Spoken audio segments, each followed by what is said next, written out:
adalah apakah manusia itu dilahirkan dalam keadaan baik atau jahat? Tentu kalau kita semua orang di dalam gereja ini, karena kita orang baik-baik, pasti sepakat pasti kita bilang semua orang itu terlahir dalam keadaan yang baik. Tetapi faktanya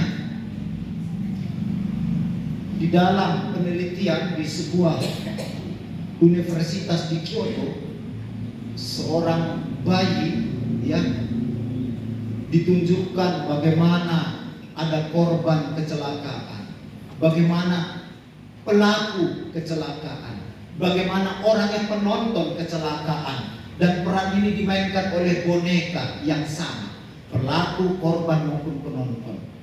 Lalu digeletakkanlah boneka itu kepada anak bayi ini dan mau melihat bagaimana sikapnya terhadap boneka itu. Dia tidak melarikan diri seperti pelaku dan dia tidak menonton seperti para halayak ramai, tetapi dia justru memegang boneka tadi itu dan memeluknya seolah-olah mau merawatnya. Dari situ berkesimpulan bahwa setiap anak memiliki bawaan yang murni, secara insting, intuitif untuk melestarikan kehidupan yang dalam bahasa moral etikanya baik. Tetapi kebaikan ini bisa berubah menjadi suatu yang tidak baik. Kenapa? Ada 3 faktor. Pertama, faktor genetika. Apa genetika ini? Yaitu seperti yang dibilang Yesus, buah tak pernah jauh dari pohonnya. Kalau orang tuanya atau kalau genetiknya memiliki sifat yang memang kurang baik, dan ini terus diajarkan kepada anak-anaknya, maka tidak akan pernah jauh daripada itu, genetik. Lalu yang kedua adalah faktor sosial. Kalau dia tinggal di dalam sosial yang tidak baik, tidak sehat, kemungkinan besar dia pasti tidak akan baik, tidak akan sehat. Dia justru malu nanti kalau membicarakan, aku lihat orang jatuh, aku menolong dan membawanya ke puskesmas. Diketahui kawan-kawannya karena udah biasa kawan-kawannya itu membuat orang jatuh supaya kesempatan untuk mencuri, merampok barang yang jatuh. Dan itu kebanggaan bagi mereka. Kebanggaan. Mencuri adalah sebuah kebanggaan. Sehingga sharingnya itu cerita kepada kawan-kawan, aku kemarin, berhasil kucuri itu, gimana, bangga sekali. Nah, ini faktor itu pergaulan. Dan yang ketiga adalah faktor edukasi. Ketika anak tidak mendapat edukasi, pendidikan yang benar, maka anak yang tadi adalah netral itu akan menjadi tidak baik. Kalau saya mendeteksi bagaimana sikap keluarga itu terhadap pastor, itu sederhana. Bagaimana sederhananya? Ya kita lihat aja ya. Kalau didekati pastor gitu kan, wah ada yang anak langsung bagaimana? Dekat, jinak sekali. Tapi dikasih pastor langsung takut ketakutan. Nah, mungkin ini kenapa? Karena sering berisik dia di gereja, berisik dia di rumah, marah pastor nanti, marah pastor. Nah, itulah jadinya. Atau ketika orang tuanya di sini tak baik-baik semua di sini, jauh lah itu ya. Menceritakan, pastor itu begini, begitu, begini. Maka akibatnya tertanam di hati pikiran anak-anak. Sehingga begitu melihat pastor, dia punya persepsi sendiri. Dan apa yang terjadi tadi itu, faktor genetik, sosial, dan edukasi mewarnai anak ini menjadi tidak netral lagi. Itu masih dengan pastor. Bagaimana lagi dengan saudara-saudari kita di dalam keluarga? Mungkin karena pertengkaran akibat lapak, ya. Ini masuk dan harusnya terus. Maka saudara-saudari yang terkasih di dalam Kristus, bagaimana caranya supaya kita meretas keputusasaan karena kebaikan dan kejahatan ini? Salah satunya yang disampaikan oleh Yesus obatnya pada hari ini, kita kembali kepada jati diri kita. Apa? Bahwa kita semua di ruangan ini terkoneksi, memiliki hubungan satu sama lain, dan itu tidak bisa dipungkiri. Contohnya, saya bersin tadi di situ, pasti orang suku apa? Lalu bersaut lagi, ada mama-mama tadi bersin, isi museum, itu langsung. Memang tidak diungkapkan, tetapi terasa seperti itu. Itu tidak bisa kita pungkiri, bahwa kita terkoneksi satu sama lain di sini. Maka yang mau ditekankan, manusia dicipta oleh Tuhan sejak ciptaannya itu sebagai makhluk sosial. Dia tak bisa hidup kalau sebatang kara. Kapan manusia mengambil hidup sebatang kara? Bukan karena tahu mau sadar dan bebas. Sering karena keputusasaan.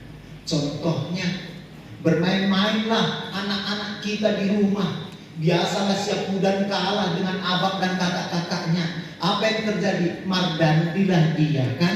Nah, ini dari taraf yang paling sederhana. Mardandi bagaimana? Gak mau diomongin, gak mau kasih makan, masuk ke kamar sembunyi di situ. Ini sering orang kalau ada putus asa mengambil jarak dan tidak mau terkoneksi dengan yang lain. Kalau dalam pertemuan, bahkan dalam perkumpulan gereja pun tak jarang seperti itu juga. Ada kekecewaan, maka ketika kecewa tarik diri. Istilah iklan mobil Panther hilang, tak bersuara. Tarik diri. Dan itu pula yang terjadi di tengah manusia yang begitu terkoneksi erat dengan handphone, dengan grup WA, dengan seterusnya. Bisa jadi sulit sekali untuk berkomunikasi dengan orang yang satu grup, orang yang punya handphone. Jangan dipaksa, mungkin sedang ada sesuatu. Karena makin dipaksa, itu seperti magnet kutub utara dengan utara jumpa. Makin dipaksa makin kuat tembakannya, penolakannya. Biar saja dulu, waktu yang kadang bisa menyembuhkannya. Di tengah dunia yang begitu terkoneksi dengan globalitas gaya hidup, berita, isu-isu apapun, ya, justru manusia mengalami krisis tadi itu di sekitar kita.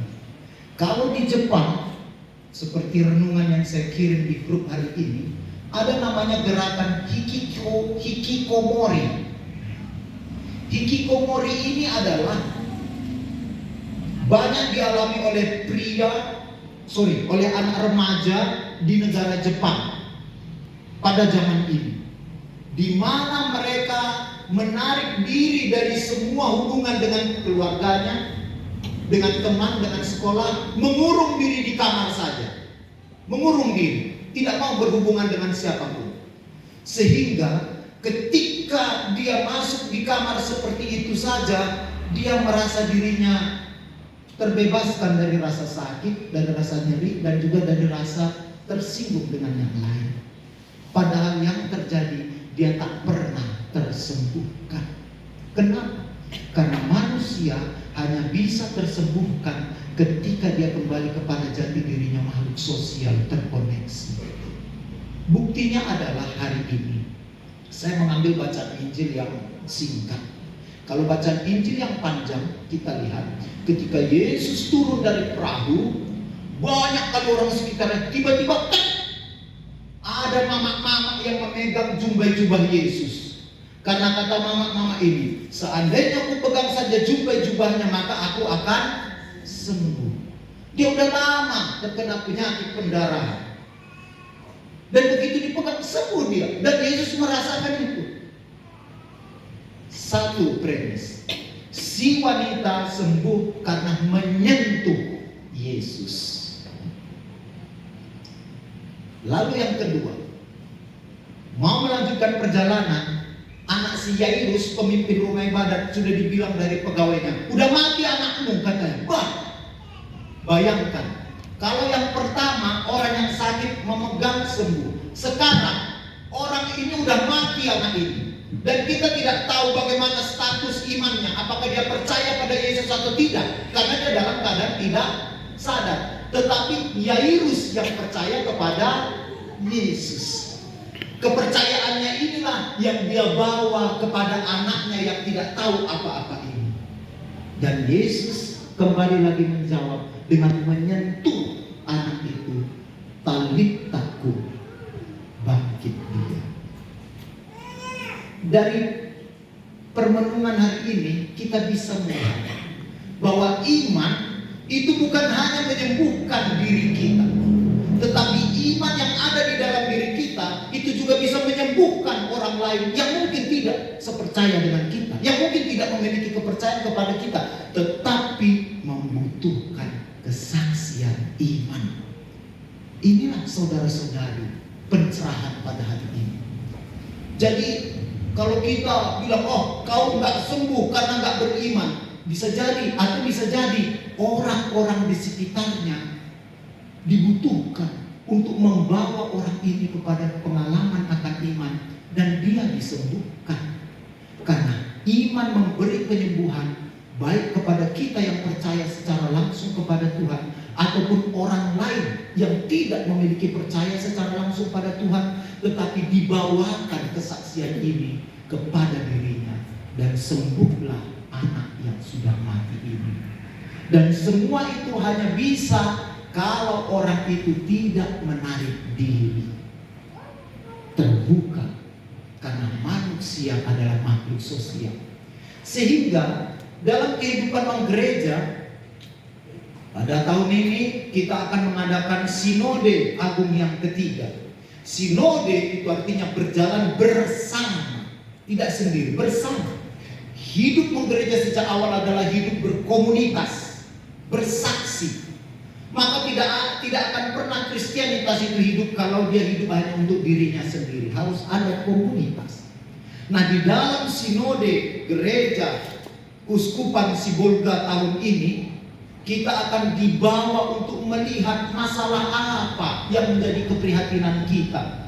Mulai dari tingkat stasi, KBG, gereja. Dan kemudian persoalan ini akan didiskusikan bersama dan dibawa kepada tingkat kuskupan. Nanti dari situlah kuskupan bisa membuat fokus pastoralnya tahun demi tahun sehingga terjawabi persoalan ini. Kualitas jawabannya kita belum tahu, tetapi dengan berani melihat, sadar akan kekurangan, pada saat itu kita sudah memiliki langkah pertama untuk pemulihan lebih baik.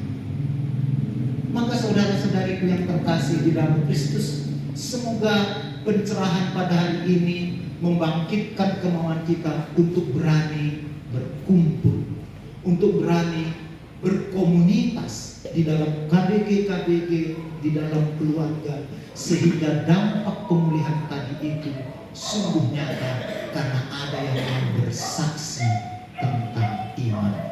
Dalam nama Bapa, Putra, Roh Kudus. Amin.